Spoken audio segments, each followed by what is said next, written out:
Já tem.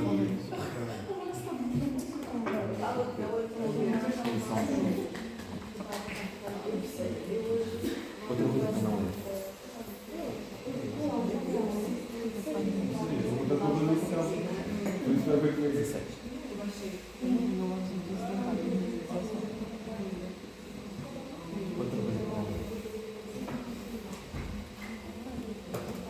O artigo de substituição.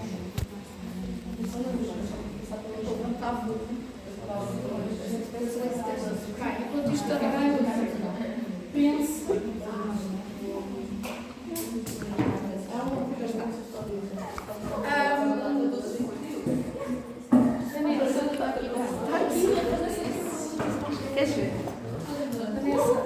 Já tem números dos grupos ou os nomes para distribuir o Gabriel? Falta distribuir o Gabriel. O Gabriel falta uma pessoa. Distribuir.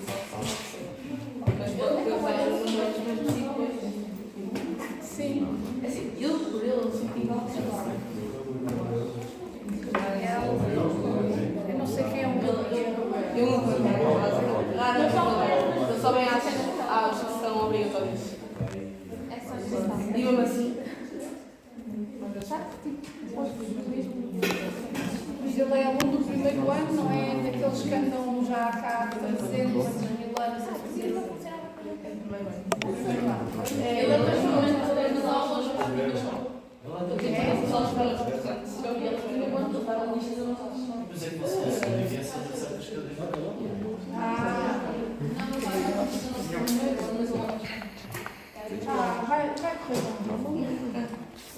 Vai correr bem.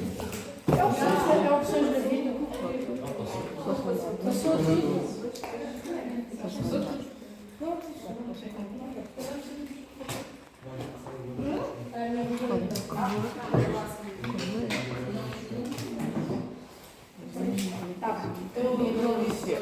Então, é assim, eu tenho ali 10 papelinhos, porque eu não fui capaz de tirar nenhum tema.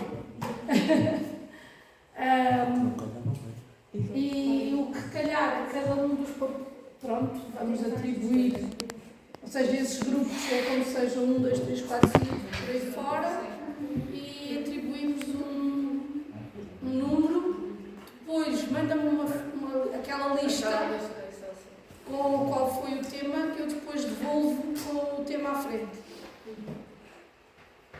Pronto. Ok? Tem aqui 10 papelinhos. É assim, basicamente é a lista que eu mandei com aquela lista dos temas, pus de 1 a 10, ali abaixo. Não é mais do que isso. Bem.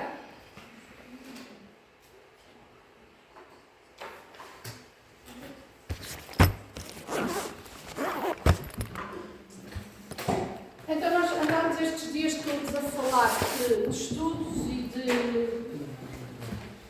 como é que temos que pensar os problemas e como é que olhamos para as populações, a importância de olhar para as populações, mas quando eu vos dizia nas aulas que temos que evidenciar a quem toma decisões a fotografia da população, isso implica que eu tenho que saber medir. Eu tenho que dar um número relativo ao fenómeno que eu estou a estudar. Eu tenho que saber traduzir aquilo que eu observo em números para poder evidenciar a dimensão do meu problema. Então a aula hoje, a partir de agora, quase todas as aulas vão ter a ver com as formas de fazer estas medições. Entramos então no conceito mais de epidemiologia, que é um ramo dentro da saúde pública que estuda na população ocorrência, distribuição e fatores determinantes. Esta ocorrência significa, muitas das vezes, o número de casos. Lá está, é a tal quantificação estava a falar. Portanto, para a epidemiologia, para fazermos os estudos, temos que ter uma parte de vigilância, de observação, aquilo que eu tenho estado a falar nos diferentes projetos e estudos que eu vos fui dando exemplos. Há uma vigilância ou uma observação e quando nós recolhemos os dados através dessa observação, vamos poder analisar mais uma série de conceitos. Qual é a distribuição? Esta distribuição do meu fenómeno pode ocorrer ao longo do tempo, de locais ou de características de indivíduos. Ou seja, eu vou dizer que observei um determinado problema, por exemplo, num dos vossos sistemas, HIV. Eu tenho que definir qual é que é a distribuição do meu problema. Ou seja, é de 2020 a 2024, ou 24 ainda não aconteceu, mas pronto, tenho que dar um período de tempo, tenho que dizer se é em Lisboa, em Portugal, na União Europeia, tenho que dar um espaço onde ocorre o fenómeno e se é para adultos, crianças, se é para o sexo feminino, masculino, tenho que caracterizar os meus indivíduos. Ou seja, não me basta dizer eu estou a estudar no HIV. Não. Eu tenho que contextualizar. As pessoas têm que saber exatamente aqueles dados que são referentes a que realidade. Os determinantes já estamos fartos de falar. É outra das coisas que temos sempre que enumerar. São fatores físicos, biológicos, sociais, comportamentais que influenciam. E as condições, com os estudos epidemiológicos, nós determinamos então as condições relativas à saúde. E estabelecemos então o tal fator de efeito, ou exposição-efeito, ou causa-efeito de um determinado tipo de determinante ou de doença. Portanto, é aqui, nesta parte, que nós vamos comprovar a nossa teoria inicial.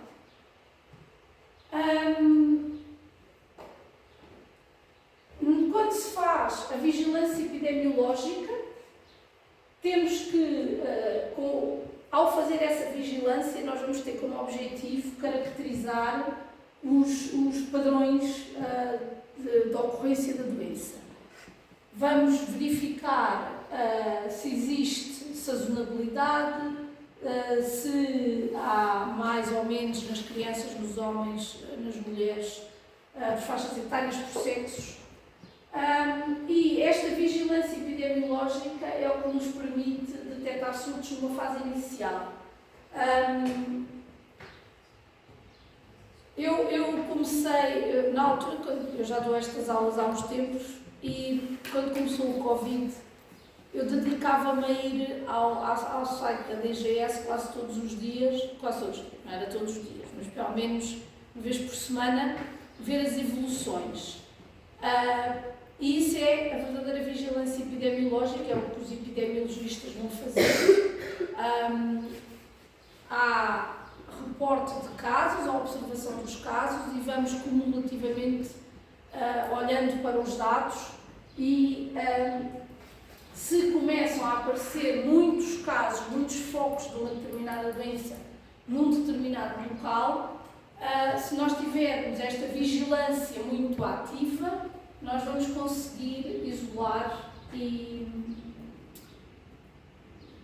tentar eliminar a disseminação da doença pelo resto da comunidade. Este é um dos grandes objetivos da vigilância, é o objetivo da vigilância epidemiológica.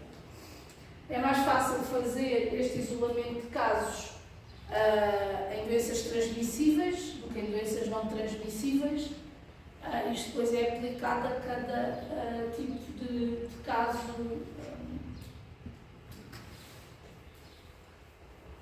Todos estes conceitos têm sempre uma contextualização.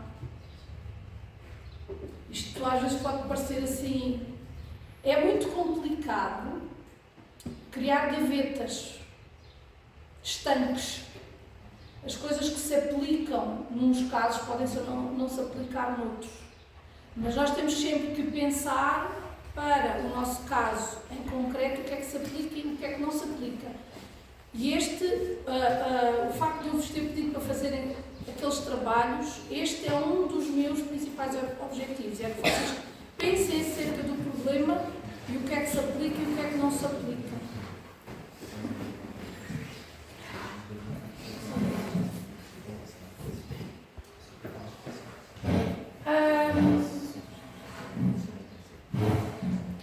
Portanto, nós com a epidemiologia, os dados epidemiológicos, os dados da vigilância epidemiológica permitem-nos fazer diagnóstico, saber em que ponto, em que situação é que uma determinada condição de doença ou de saúde se encontra, e permite-nos também fazer investigações acerca dos fatores que influenciam a saúde. Ou seja, tudo isto que aqui está, determinar fatores de risco, descrever quadros clínicos, prognósticos. Os prognósticos têm a ver com se numa determinada situação nós conseguimos melhorar ou não a situação. Normalmente, quando nós dizemos ter um prognóstico reservado, quer dizer que será muito difícil melhorar aquela condição de saúde. Os prognósticos são hipóteses de correr melhor ou correr pior.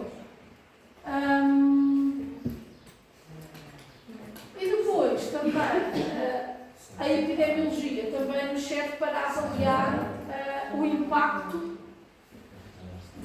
das nossas ações, ou seja, numa doença transmissível em que se aplique isolamento. Nós vamos avaliar os números antes do isolamento, depois do isolamento e verificamos se existem melhorias ou não. Mais à frente tenho uns exemplos reais do caso do Covid, que são o número de mortos antes da vacinação e depois da vacinação, exatamente aos mesmos meses, ao longo do tempo todo de vigilância que houve. E isso é um impacto da avaliação de uma determinada ação. Só com o isolamento o impacto não foi tão forte, mas com a vacinação, por exemplo, o impacto foi muito forte. Tá? Conseguem?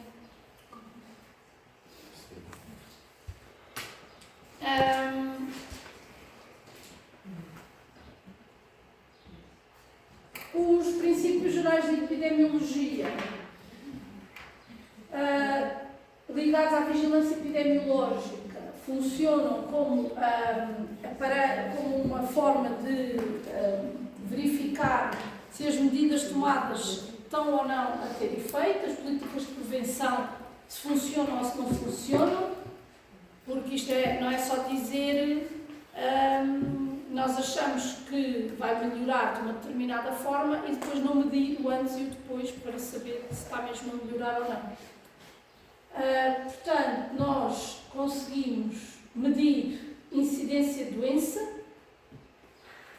Nós vamos agora mais para a frente perceber o que é a incidência, a prevalência, todos esses conceitos, são coisas diferentes. Estudar a dinâmica da difusão da doença no tempo e no espaço geográfico, detectar casos agrupados por doenças, no caso das epidemias, e descrever fatores de risco. Temos sempre que colher dados, centralizar e analisar, disseminar a informação e atuar. Isto tem sido o que nós temos estado a falar, a centralização dos dados. Temos uma forma sistemática de ir medindo constantemente. Esta colheita de dados em epidemiologia é a ferramenta. Sem dados não se consegue fazer nada em epidemiologia. E daí todos aqueles sistemas de vigilância que nós andámos a falar são a fonte que nós temos que usar para depois calcular todos os índices necessários para termos informação credível para atuar em saúde.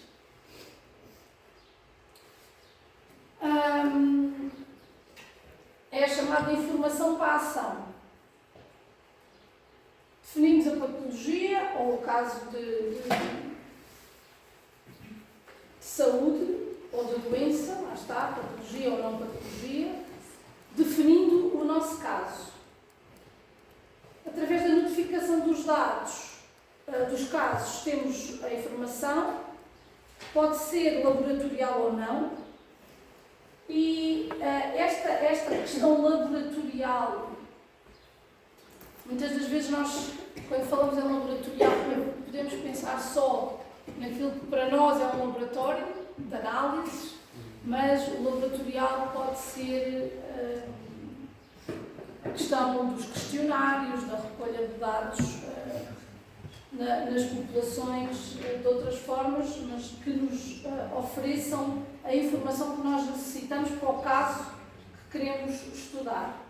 Temos que definir variáveis para caracterizar a infecção e quantificar a morbilidade na população. Sabem o que é morbilidade? Mortalidade é morte, morbilidade é doença. Mas isto eu tenho para aí as definições depois todas. As redes de vigilância epidemiológica, já estamos fartos de falar nelas. Grupos de profissionais de saúde ou de indivíduos que trabalham em laboratórios, que também são profissionais de saúde, e que despejam os dados da sua atividade diária para dentro das redes, aquilo que nós falámos, dos médicos sentinela, das redes laboratoriais para as doenças de notificação obrigatória, das doenças raras, há uma série de canais onde a informação é recolhida e é depois disseminada e agrupada. Tem que haver muita cooperação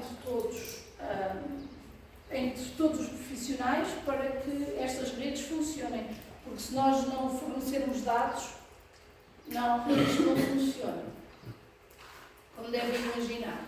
E não é fácil. Vocês imaginam que, por exemplo, nem todos os casos de hepatite ou de HIV são detectados no sistema público de saúde. Há muitos casos que são detectados no sistema privado. No entanto, os laboratórios privados fazem parte destas redes e colaboram. Mas depois temos que ter atenção.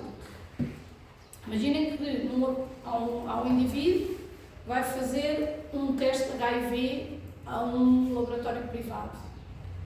Esse laboratório vai reportar aquele caso.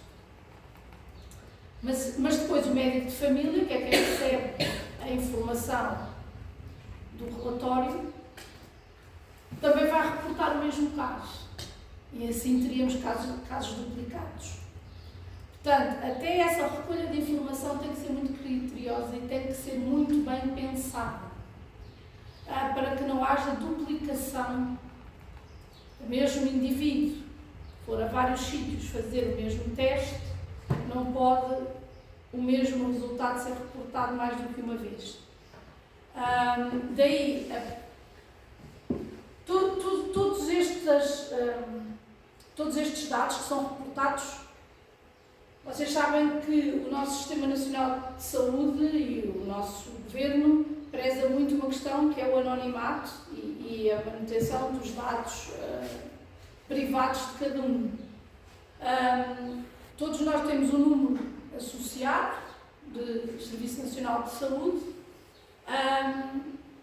e então a esse número, nestas bases de dados, não está associado o nome da pessoa, nem quem a pessoa é, mas é a forma de nós não duplicarmos, triplicarmos, porque se vamos ao sistema e aquele indivíduo já tem lá a informação que sofre de uma determinada patologia, não vamos recarregar a mesma patologia. Mas o anonimato dos indivíduos é sempre mantido. Já sabem que todos os dados recolhidos ao nível europeu vão parar ao ECDC, que é o Serviço Central, mas lá está, eles têm que estar muito bem organizados. Cada Estado-membro organiza-se de forma a reportar os dados da mesma maneira, no mesmo formulário, porque senão, se cada um mandar uma coisa à toa, é muito complicado depois juntar tudo. Daí que muitas das vezes, quando nós queremos começar a iniciar um estudo de vigilância, temos que ir aos locais certos, dotar-nos das ferramentas corretas para fazer a recolha dos dados.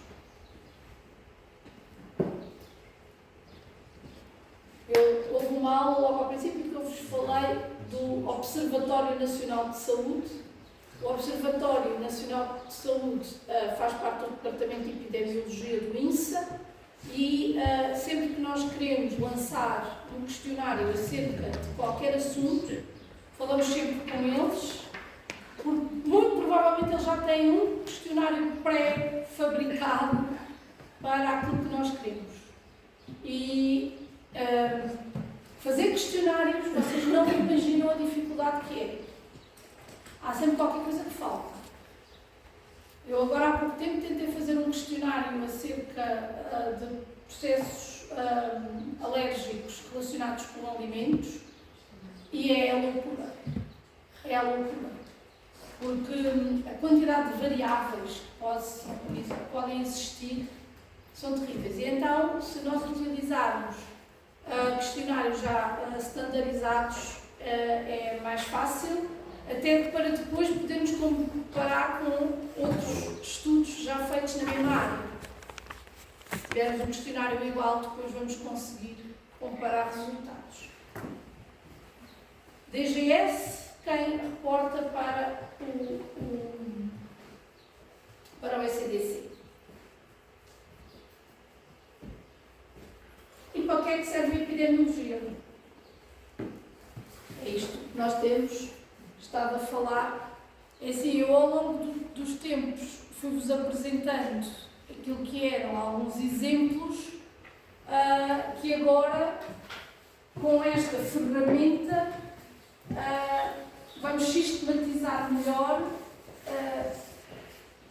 aquilo que pode ser feito para encontrar as relações causais, ou seja, estabelecimento de causalidades. O que é que, mediante os conhecimentos que nós queremos estudar e que nós estamos a observar e que nós estamos a descrever, quais são as suas causas? Esses dados vão contribuir para a história natural da doença e avaliar a efetividade das intervenções. É sempre a mesma coisa. Então, como é que nós vamos medir fenómenos de saúde e de doença numa população?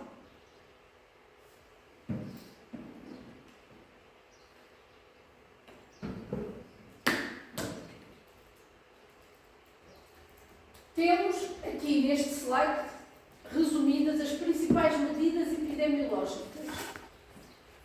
Ou seja, que números é que nós podemos calcular para construir o nosso conhecimento. Número absoluto de casos.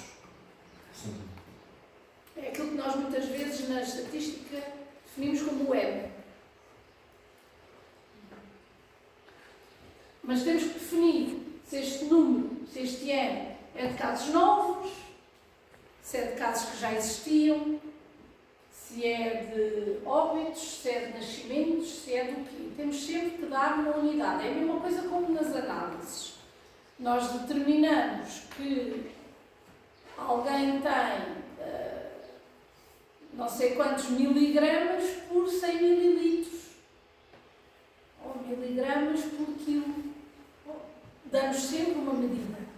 Aqui é a mesma coisa. Temos sempre que dizer que aquele número é relativo a tudo. Depois, risco absoluto. O risco absoluto é a probabilidade de nós termos um determinado problema. E, normalmente, este risco é-nos dado pela taxa de incidência ou taxa de mortalidade. A taxa de incidência tem a ver com o número de casos numa determinada população, a taxa de mortalidade, o número de mortos numa determinada população,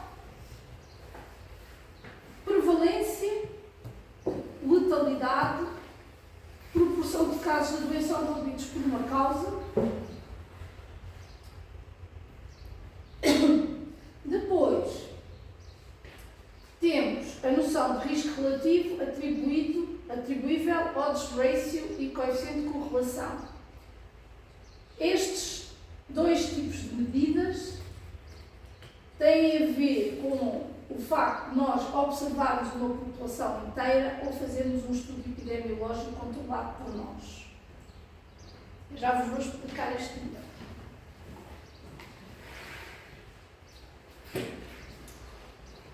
Portanto, as primeiras são medidas descritivas, usam-se para descrever um estado, ou seja, dão-nos um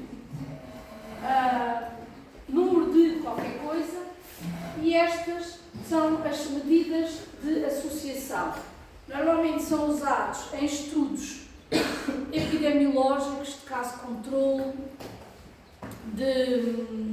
são medidas que permitem, mediante umas determinadas variáveis, medir o efeito que ocorre.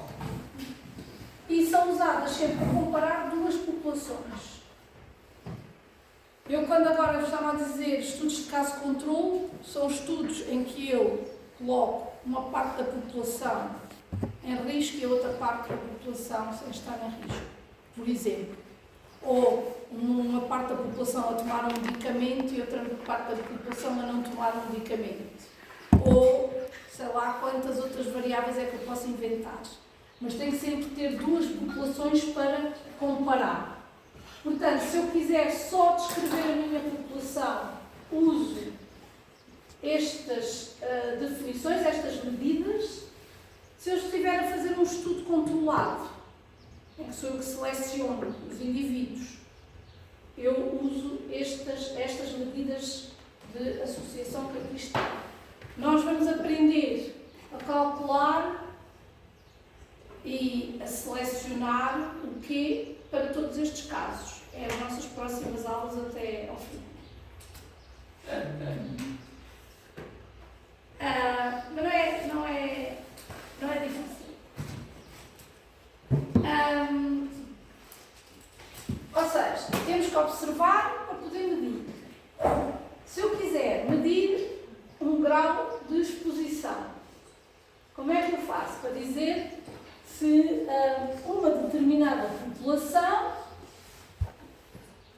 que eu vou observar tem um grau de exposição maior ou menor a um determinado evento? Eu olho para a minha população e conto quantos indivíduos estão expostos a um determinado risco e quantos é que não estão expostos a esse determinado risco. Por exemplo, se eu quisesse saber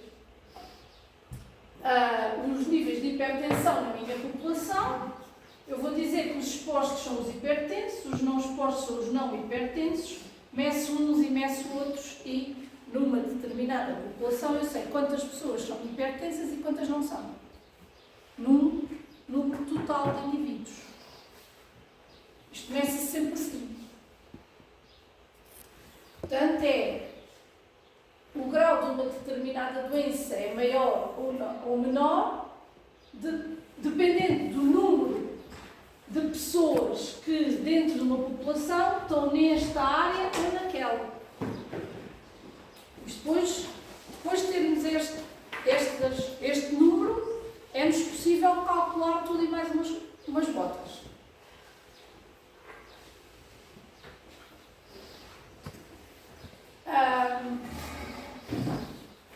No caso, por exemplo, da doença cardiovascular, eu vou definir como estando doente dentro da minha população todos os indivíduos que tenham doença cardiovascular e, obviamente, todos os que não tenham ficam no grupo separado dos não doentes e,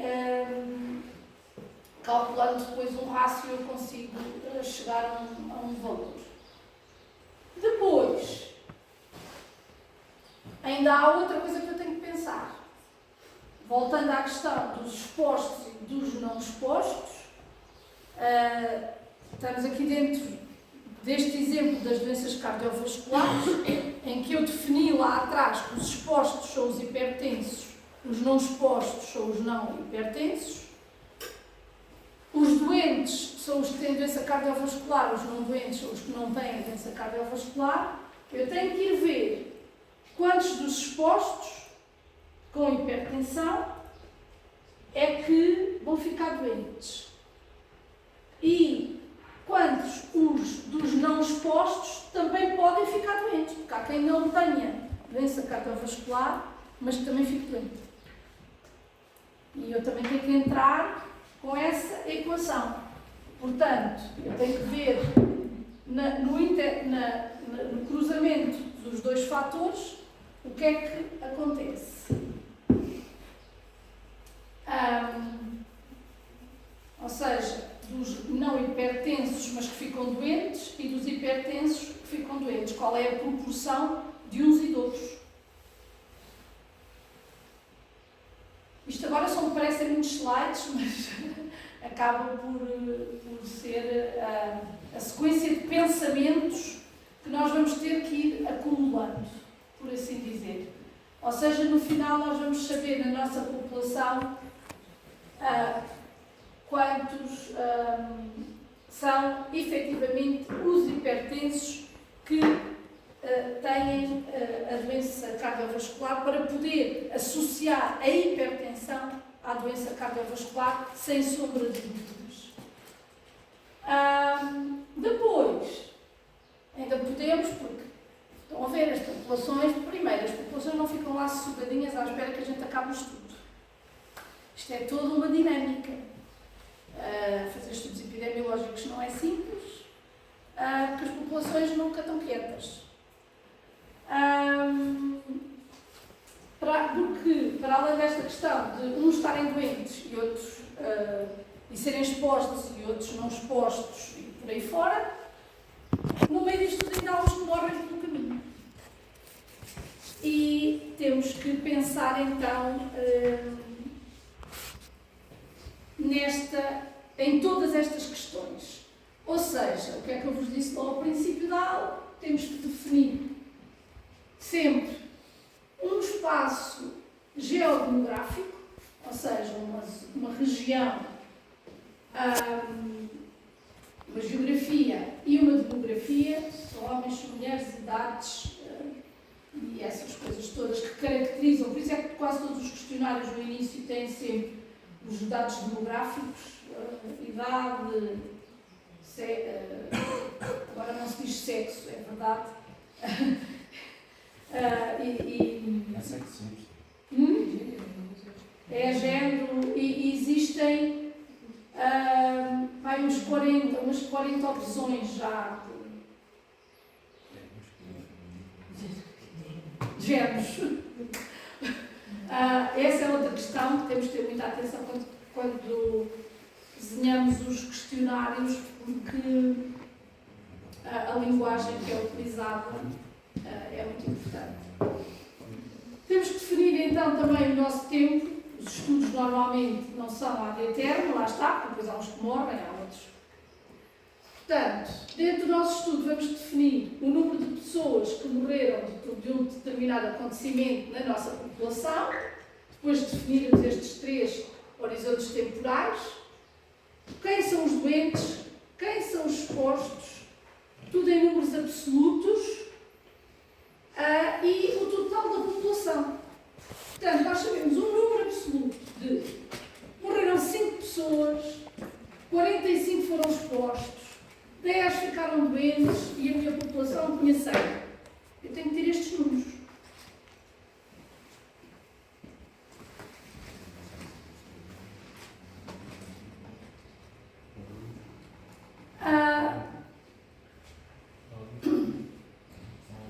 Quando tenho estes números absolutos relativos a uma determinada população, eu posso depois usá-los, cada um dos números absolutos que eu determinei, para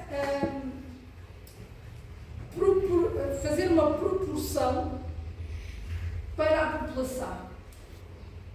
Era aquilo que eu vos explicava no estudo do Framingham na primeira aula, quando ele determinou o número de mortos na população que estava exposta à água que transmitia a cólera. Eu só consigo ter uma dimensão do meu problema se eu dividir por um denominador comum, que é o tamanho da minha população.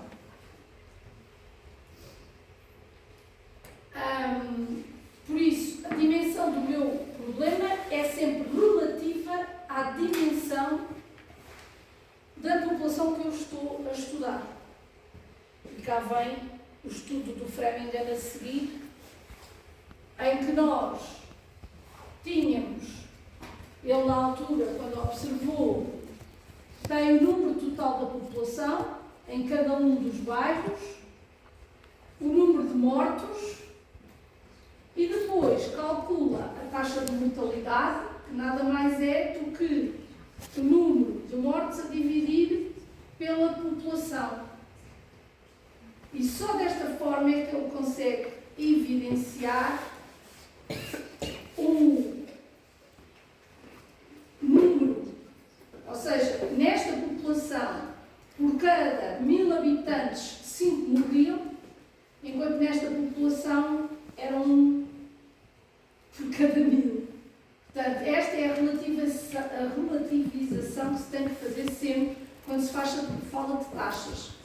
Para além disso, além de se fazer a divisão pela população total, que estamos a observar, ainda temos que multiplicar por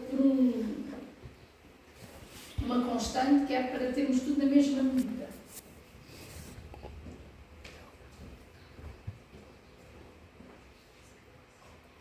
Tem ali como é que se faz a conta.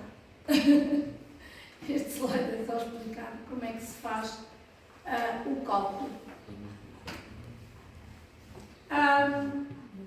Eu estava-vos a dizer que eu costumava muito fazer várias passagens no site da DGS, na altura em que a Covid apareceu.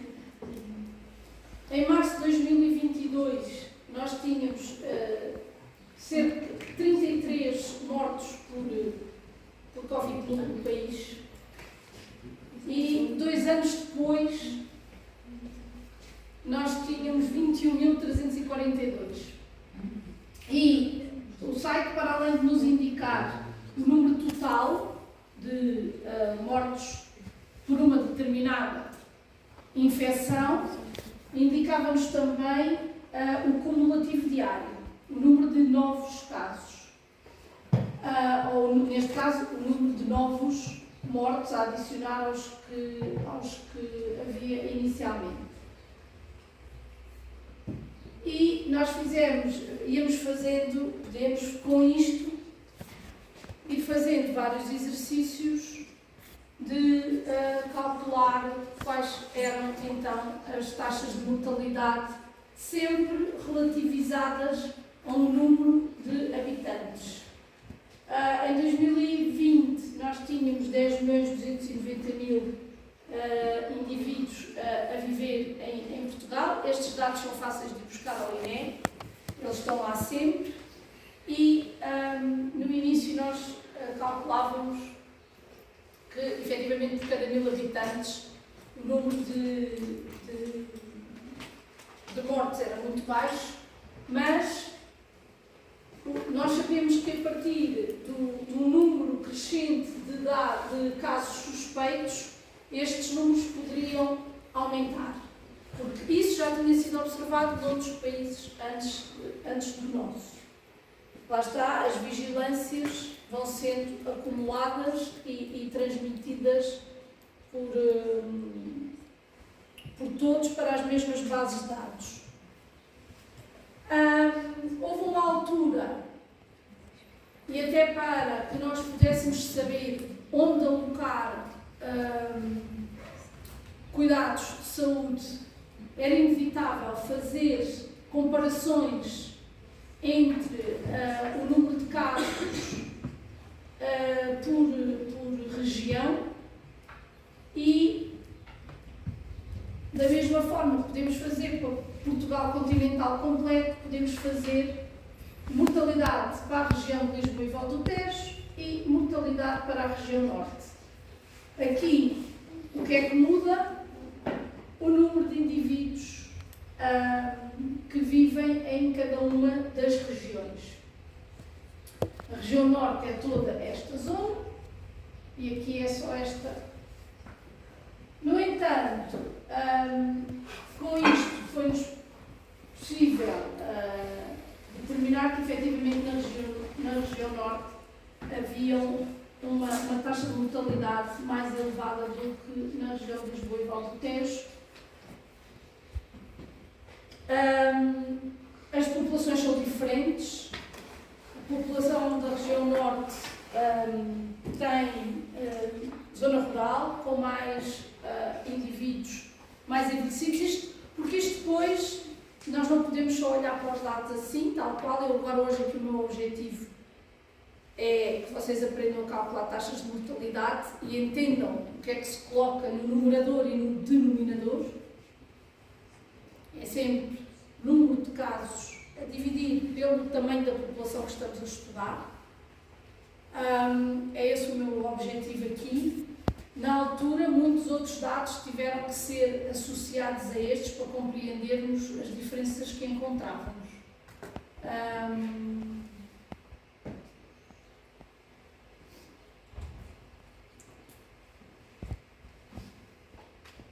Estes foram os dados que nós íamos recolhendo e acumulando. Eu já vos tinha mostrado isto na outra aula, por continente. São dados do CDC, que nos iam mostrando a evolução no mundo dos novos casos. É que nunca até agora nós tínhamos estado perante uma epidemia com tantos sistemas de informação a funcionar. A humanidade já passou ao longo dos séculos por muitos ciclos de epidemia, mas nunca com o sistema de informação que nós tínhamos agora. Nós sabíamos todos os dias dados novos, todos os dias havia dados novos, era a loucura.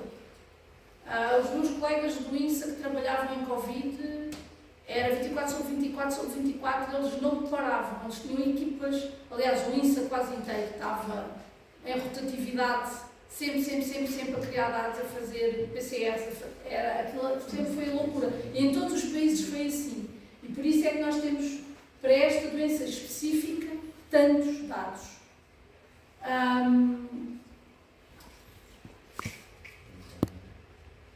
Nós conseguíamos observar as evoluções ao longo dos meses e dos anos nos diferentes países, consoante iam sendo introduzidos as vacinações, os confinamentos e por aí afora.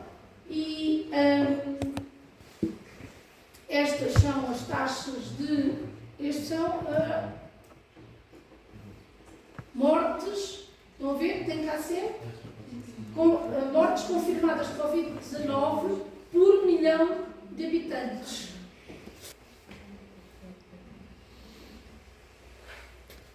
Portanto, nós temos sempre que indicar quais são as unidades em que estamos a expressar os nossos dados. Aqui, nesta altura, em fevereiro de 2022, tínhamos os Estados Unidos com as taxas de mortalidade mais altas. Deste conjunto, que eu selecionei aqui um conjunto de países. Isto dava para selecionar os países que nós quiséssemos. Eu, para dar um exemplo, eu selecionei só de países mais desenvolvidos, entre aspas, Europa e depois os Estados Unidos e o Japão, com países de fora. É um exemplo, como outro qualquer, mas... Sim. Aquilo ali é um vezes. É um vezes. Porque nós colocamos sempre o número de mortos, o total da população, a dividir pelo total da população e multiplicamos por aquilo que nós queremos dar como dimensão. Por 1000 habitantes, por 10.000 habitantes, por 1 milhão de habitantes, multiplicamos sempre por esse número, para depois termos o... Mas é tipo uma regra crescente. Acaba. Não é bem uma regra de 3 simples. Não? Você dizer que é a população Sim, é uma regra de 3 simples. É. Sim. Não tenho uma caneta. Sim, é uma regra de 3 simples, é. Tens o número de mortos. O número de mortos numa população. Em 10.000 tens X. Estava a fazer Mas nós temos que fazer primeiro. Não. Nós primeiro calculamos o rácio naquela população e depois estratificamos para o número de habitantes para ficarem todos na mesma unidade.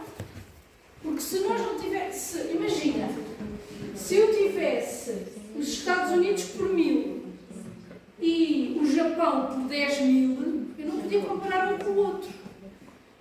Eu tenho que sempre estratificar à mesma unidade. Estes 10 milhões ou 10.000 habitantes é como se fossem gramas por 100 gramas ou gramas por 100 mililitros. É uma unidade e tem que estar todos na mesma unidade. Só nós não os podemos comparar. Nós só podemos fazer estas comparações se tiver tudo na mesma unidade. Não é essa parte que se diz. Eu não percebi é que dizem a população corresponde aos 10.000, certo? Não. Está para os 10.000. Está para ver? Pois é, isso que eu queria dizer. Rapaz, é assim. Portugal tem 10 milhões de habitantes. Mas os Estados Unidos têm 500 milhões de habitantes. Eu não posso calcular uma taxa, um denominador diferente de 2 países, eu não posso comparar uma coisa com a outra. Não, essa parte que eu percebi. Era, por exemplo, Por isso é que eu tenho que multiplicar pelo mesmo número, para ficarem todos na mesma unidade. é essa parte que eu pensava que era a população que estava para multiplicados, em vez dos 10.000. Não. Tem que ser sempre à mesma unidade. Tem que ser sempre à mesma unidade. Não, ele está para ali a fazer. Eu já tinha visto. A multiplicação é a standardização.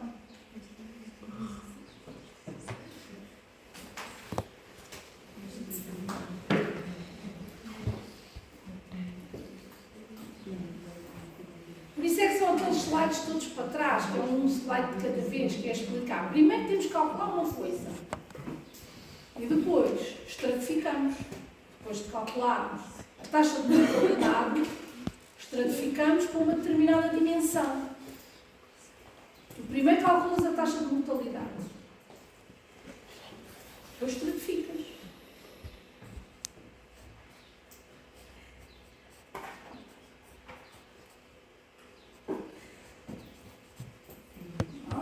Depois eu vou aparecer.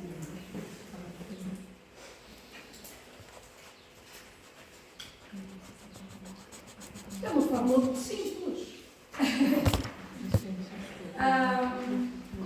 Portanto, epidemiologia procura quantificar estados e acontecimentos de saúde e exposições a fatores numa determinada geografia, população ou grupo e num determinado período de tempo. Está aqui aquilo que eu quero dizer. A relativização é necessária para podermos comparar o mesmo fenómeno entre diferentes populações. Está bem? Pronto, aqui é um resumo daquilo que a gente teve aqui a falar, tem aqui escrito, para depois quando forem estudar.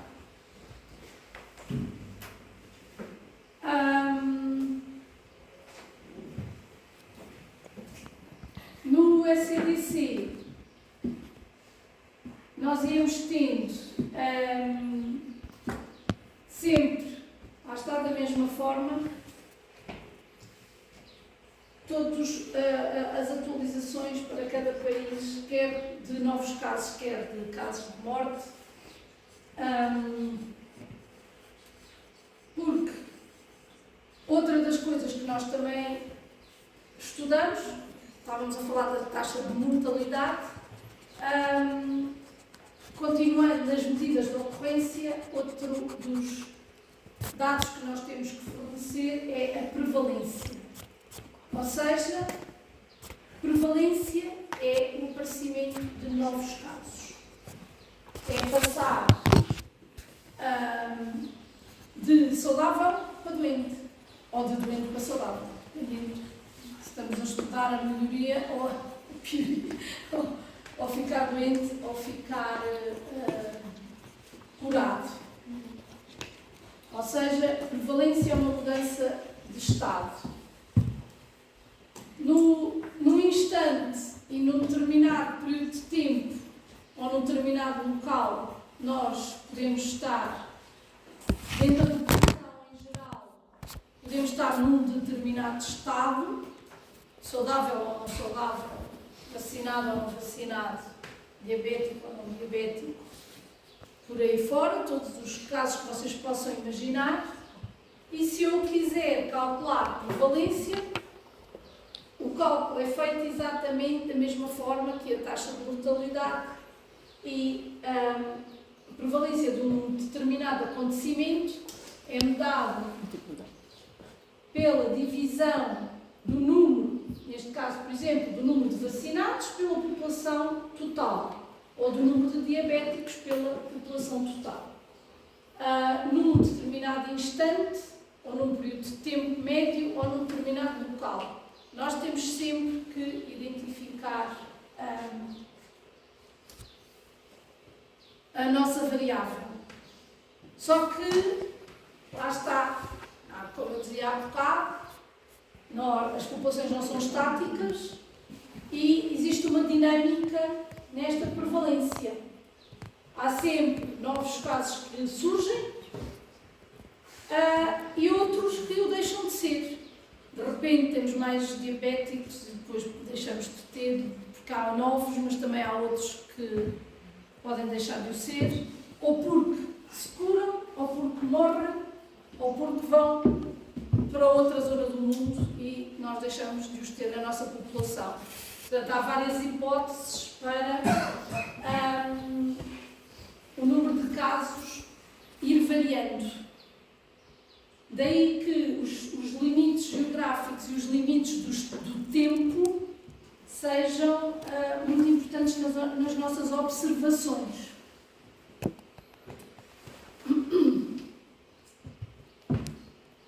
Vocês dão-me cabo da voz. Eu, ao sábado, saio daqui sempre.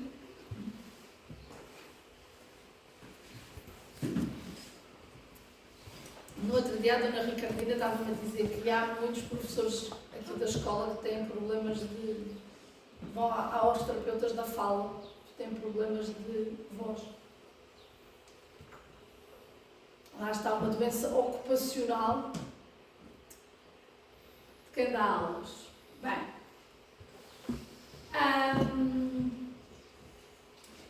portanto, para medir prevalência é igualzinho a medir taxa de mortalidade, número de pessoas com a doença a dividir pelo número total de pessoas suscetíveis de ter a doença. O que é que isto quer dizer? Da população que está num determinado local e que, obviamente, irá estar exposta a uma determinada infecção ou caso.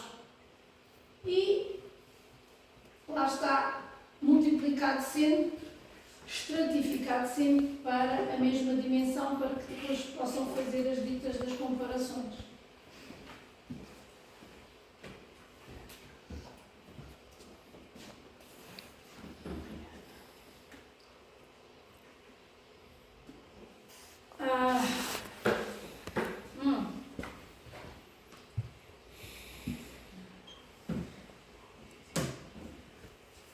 Uma coisa muito importante é que a prevalência não é medida de risco.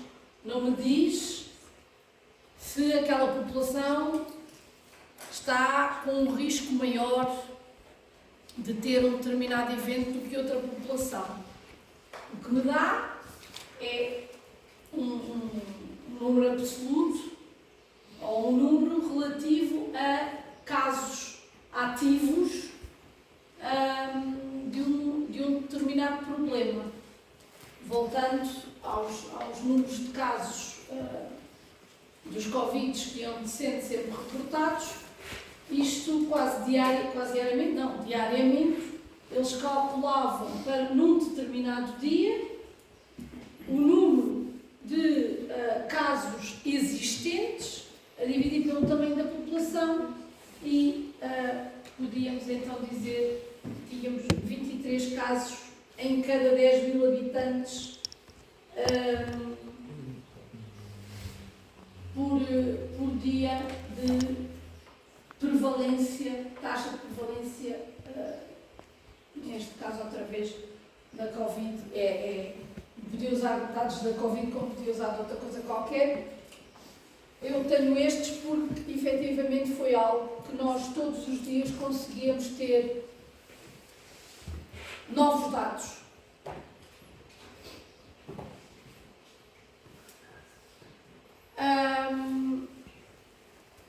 Este slide está. Outra coisa que se pode também calcular com estes dados, para além, isto depende depois dos dados, dos números por onde nós olhamos para os mortos, olhamos para a taxa de mortalidade ou de letalidade, é a mesma coisa. Se olharmos para os doentes, calculamos a incidência. Se olhamos para os curados, aqueles que sobreviveram à doença e deixaram de ser doentes e passaram a ser não doentes, podemos calcular taxas de cura. Portanto, dependendo dos dados que recolhemos, podemos calcular vários tipos de taxas.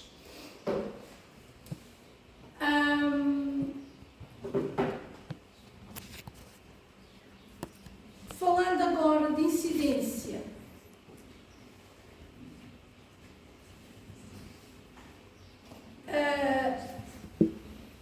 quando nós falamos de prevalência, nós falamos de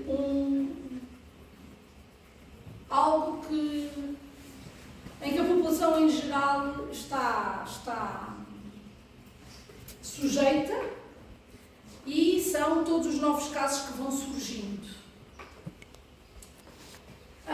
Quando falamos de incidência, são possibilidades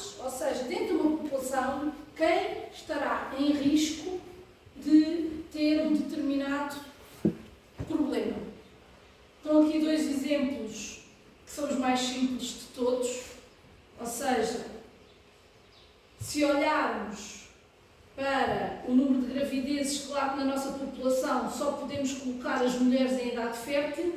Se olharmos para o câncer da próstata, só podemos colocar os homens, porque as mulheres não têm próstata. E este é o exemplo mais simples para vos explicar o que é uma população em risco de ter um determinado tipo de problema. A taxa de incidência, como inclui, para além desta população, de estabelecer uma população em risco, um período de tempo alargado, é chamada taxa cumulativa. E já ao contrário da prevalência, que é naquele momento, já nos permite, em comparação, calcular risco. Então, o que é que pomos no numerador? O número de pessoas que adoecem nesse determinado período, num determinado período de tempo, a dividir pelo número de pessoas que estão em risco de adoecer. Ou seja, eu olho para uma população e estabeleço qual é que é o seu platô. Normalmente lá está, quando é para a população portuguesa, vamos ver qual é o número médio de indivíduos na população no ano inteiro, e contamos então, durante aquele ano, quem foram as pessoas que adoeceram de uma determinada doença.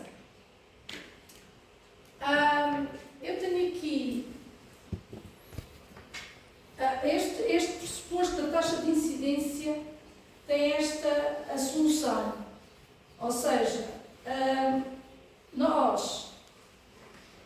estudar populações é sempre complexo, porque nós não conseguimos andar atrás das pessoas todas ao mesmo tempo.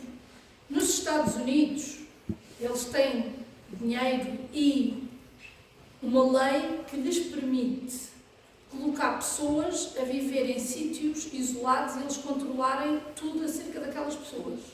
Eles pagam às pessoas. Isso cá é proibido, na Europa é proibido. Mas nos Estados Unidos, eu costumo ir quase todos os anos ao Congresso Americano, da Sociedade Americana de Nutrição. Porque eles fazem estudos que mais ninguém pode fazer. Eles colocam pessoas nas universidades, principalmente nas universidades onde se faz mais investigação, em Harvard. Eles têm blocos de apartamentos onde pessoas são pagas para serem submetidas a ensaios. Imagina, se queres estudar o efeito de um determinado alimento numa determinada condição, as pessoas só podem comer aquilo que eles lhes dizem para elas comer, dão-nos os alimentos. Portanto, eles conseguem estabelecer uma causalidade entre ingerir um determinado alimento e ter um determinado efeito. Nós não conseguimos fazer isso, é impossível. Aliás, eu acho que eles fazem a mesma coisa com medicamentos. Há pessoas que são testadas para medicamentos, são pagas para ser testadas com medicamentos. São pagas bem. São muito bem pagas. Aliás, há quem viva disso.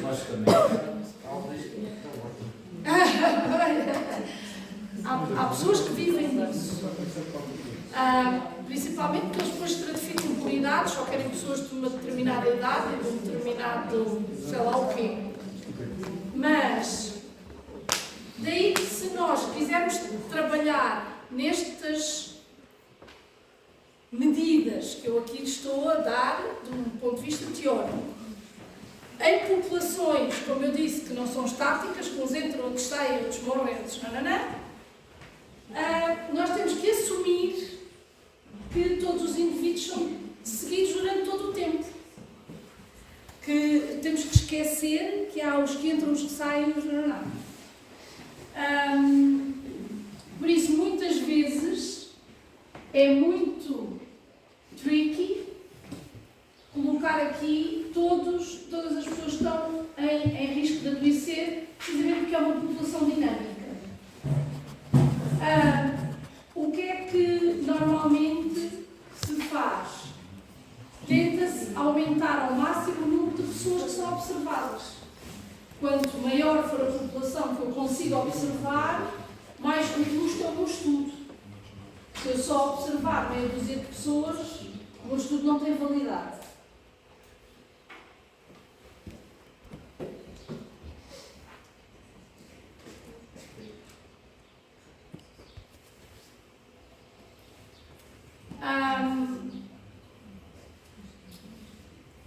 Incidência. Dá-nos aqui uma medida da velocidade a que surgem novos casos. Ou seja, a incidência dá-nos o número de novos casos, numa determinada, tendo em conta uma determinada população.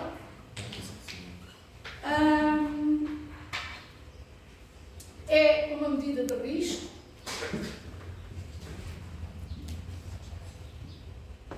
E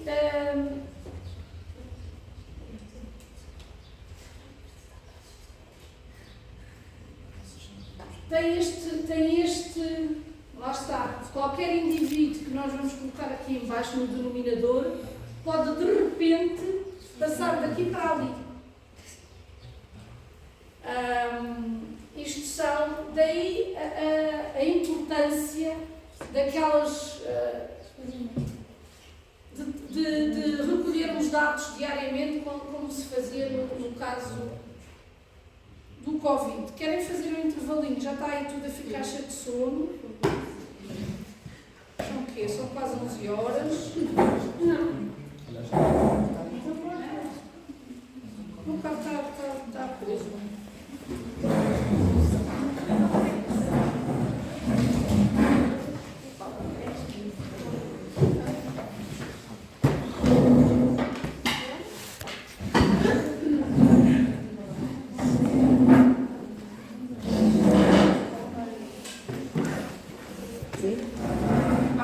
Vocês querem ir lá fora? Quanto tempo é que acham? 15 minutos. Está combinado. Olha, não tem cálculos. Não é porque já podia repetir uma das vezes. Ai, que legal, você já me não tem nada aberto, né, gente?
É aumentar o conhecimento das populações acerca de um determinado problema. Isso é a literacia. Quando eu dizia que é importante ter rótulos, é porque rótulos nos alimentos, é porque os rótulos vão dar informação que aumenta o conhecimento das pessoas acerca daquilo que estão a consumir. Portanto, literacia é conhecimento. Depois, qual é que era o empoderamento? O empowerment. O empowerment, no caso mais uma vez, da promoção de saúde, tem a ver com a força que as pessoas podem ter para resolver o seu próprio problema ou o problema dos outros. O exemplo que eu dei à colega do empoderamento é: nós aumentamos a literacia, ou seja, as pessoas têm mais conhecimento, mas tu tens, se calhar, vês o mundo, até para o mesmo assunto, podes ver o mundo de uma forma, e eu vejo de outra, e ela vê de outra.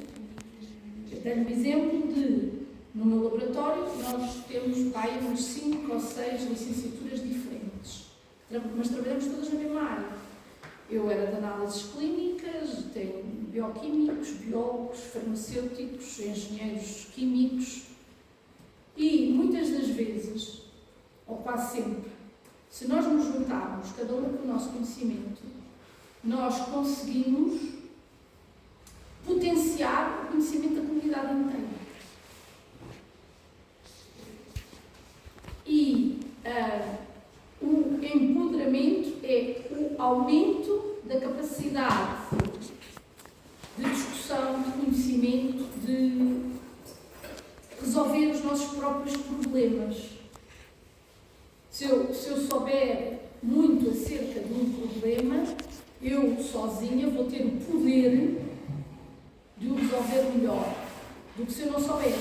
Se eu não souber, se cair dentro de um poço ou partir uma perna, eu atiro para dentro do poço.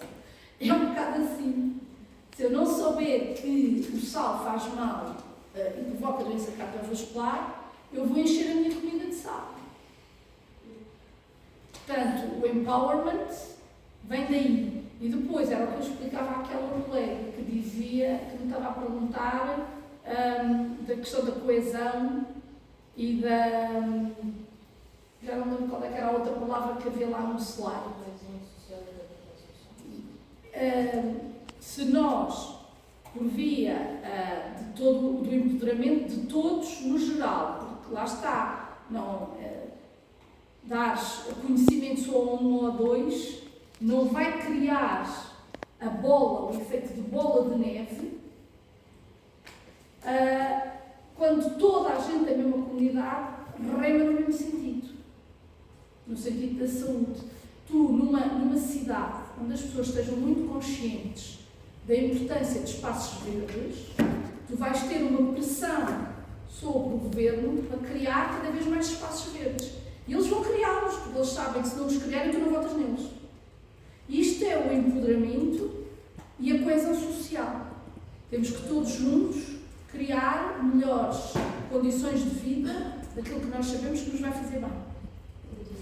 Ginásios, sítios para correr, sítios para andar no meio da natureza, trilhos de caminhada, sítios para piqueniques, sei lá, tanta coisa que torna as nossas vidas melhores e mais...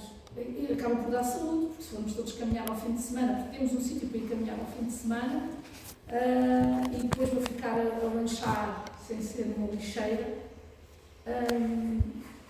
conseguimos melhorar bastante o nosso estilo de vida por aumentar a nossa atividade física e por aí fora. Essas noções de empoderamento e de capital social são muito aplicadas neste ramo da comunidade e e mais da promoção da saúde. São questões mesmo para a promoção da saúde. Só se conseguem promover ambientes saudáveis, mais saudáveis, quanto mais a população souber.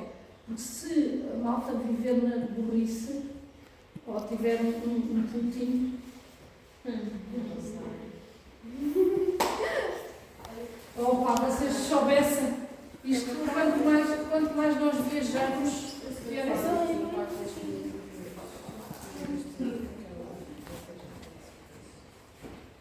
então, é isto que eu acabei de falar, o impacto das políticas públicas da saúde e na saúde, porque esta questão, estas questões até relacionadas com espaços verdes, são políticas de saúde.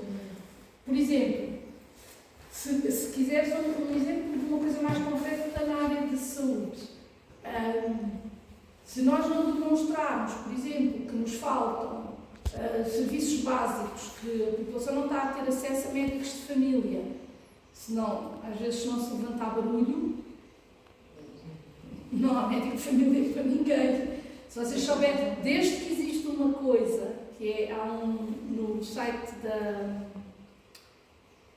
como é que se chama? Do Serviço Nacional de Saúde, há zonas de reclamação. Podes lá entrar e isso é comunidade ativa. Só que tu só reclamas. Eu não entendi muito bem quando a pessoa estava a explicar, fazer taxa de mortalidade. Eu não entendi muito bem. mortes. Tinha mortalidade, não precisava respeitar, como se faz no cálculo. Então, taxa de mortalidade, número de pessoas que morrem. Eu tinha dado o exemplo do Covid. O número das pessoas que morreram por Covid naquele dia. 23. A dividir pela população que existe naquele local. Se for em Lisboa, são 30 e não sei quantos mil. Se for em Portugal, são 10 milhões. Temos sempre. A questão sempre é isto que vocês às vezes se esbarram nos testes, sim. É colocarem isto. É saber, é identificar aqui qual é a dimensão. Ou seja, mortalidade. Quantas pessoas é que morreram? Se eu for aqui, isto, olha, óbitos. 21 mil é em Portugal inteiro. Isto aqui não se vê bem, mas é esta cor. Portanto, nesta região toda morreram 6.506 pessoas. E nesta, 8.799.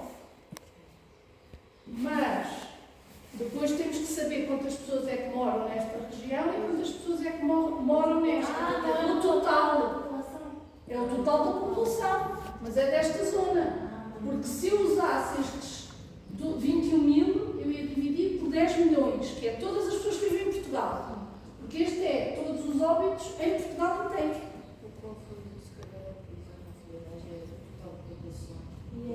As pessoas podem identificar mal. Eu estava a tentar. Então espera, igual o total de óbitos é dividido pelo total da população vezes 1000. Não, esse 1000 é obrigatório.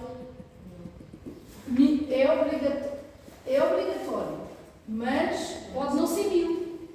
Pode ser 1000, 10 mil, 100 mil, 1 milhão, depende do tamanho. Como eu vou sair? Porque depois eu digo. Bem, Então, quando lá põe o exercício, eu digo, calcula a taxa de mortalidade por 100 mil habitantes. Tem que pôr 100 mil. Eu dou os dados todos, vocês já têm que fazer conta. Tá bem, obrigada. Mas eu aqui tenho vários dados, mas depois no teste há de ser só um, é só um exemplo.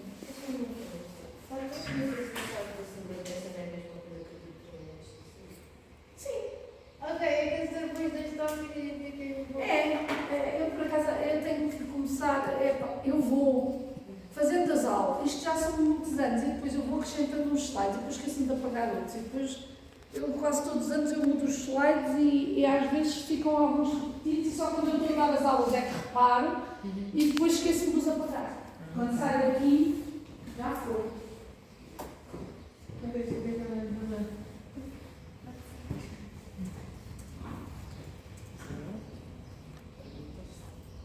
Fica na mão, fica chutando.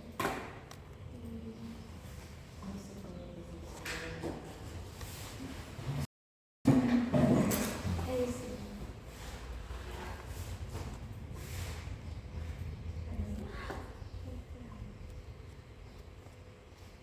Fazer esta parte e depois eu puxo.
colega minha que está com Covid.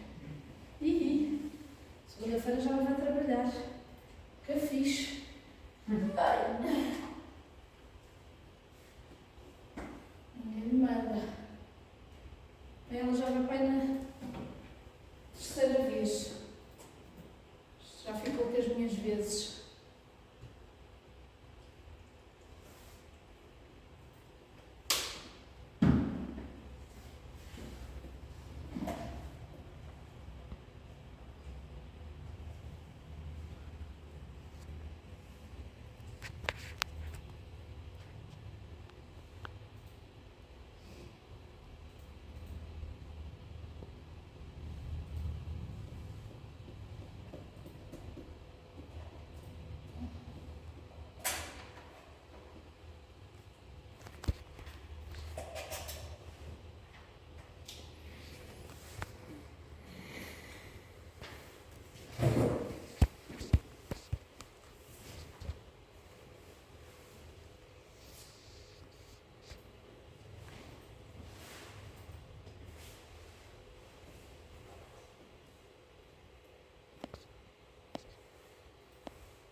Ainda faltam